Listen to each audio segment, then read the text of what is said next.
Okay, today let's go over how to cut engineered hardwood flooring. You just need a few basic tools, a pencil, some sort of squaring device, and a power saw. In this case, straight edges, pretty much any power saw will do. In this case, we're going to do a little custom cutting for a 2x2 inch corner to go around a piece of furniture. And so if we mark your 2 inches here, and just to be safe, I mark it twice. Even though I've got my square, it should line up, and it does. Obviously we do this on the underside because we don't want to see those marks. And then we're going to do the same thing here. 2 inches. Oh, we're giving up an inch here. 2 inches.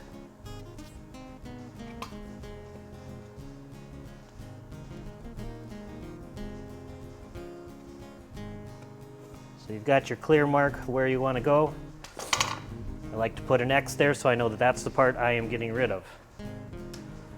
All right.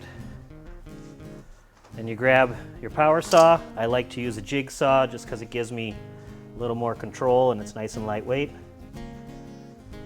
One thing to keep in mind is that when the jigsaw fires, it's got the sharp edge pulling upward.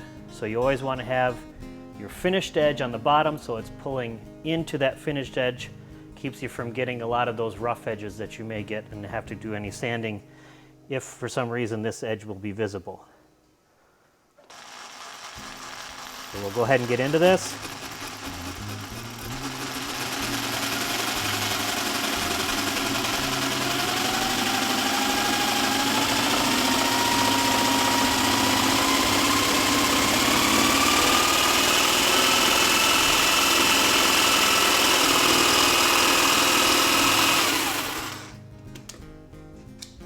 You can kind of see right here, I don't know if you can zoom into that, it does get a little bit of that rough edge, but on the underside, it should be nice and clean.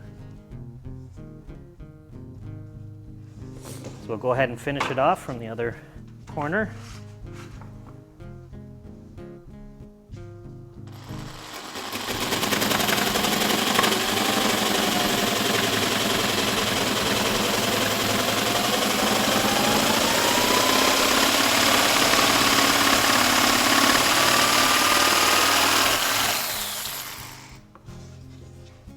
Should have a nice clean corner.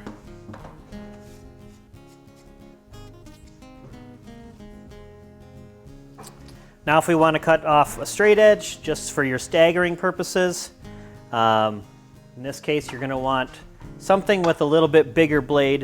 It makes a lot straighter cut than the skinny blades. Saws here, these are meant for turning, these are meant for straight lines. So in this case we will mark our line. In this case it's already got a line marked so I don't have to draw it. But if we want to cut it off straight and follow that line, just a standard circular saw will work beautifully. Now let's give it a go.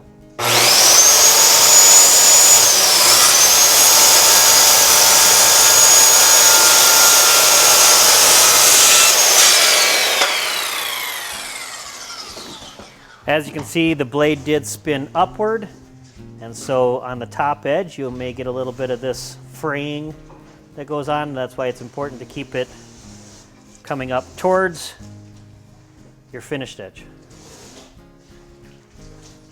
And that's how it works.